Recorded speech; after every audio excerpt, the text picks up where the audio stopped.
Pasukan Brigade ke-132 Rusia meluncurkan serangan artileri ke posisi parit tentara Ukraina.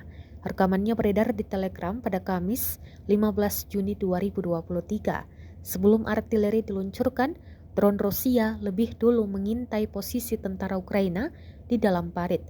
Dalam keterangan unggahan disebutkan, artileri dari Brigade ke-132 Rusia menghancurkan infanteri Ukraina langsung di dalam parit mereka.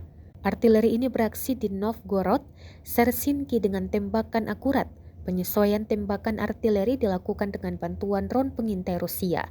Tampak ledakan dahsyat hingga kepulan asap tebal pada parit tentara Ukraina.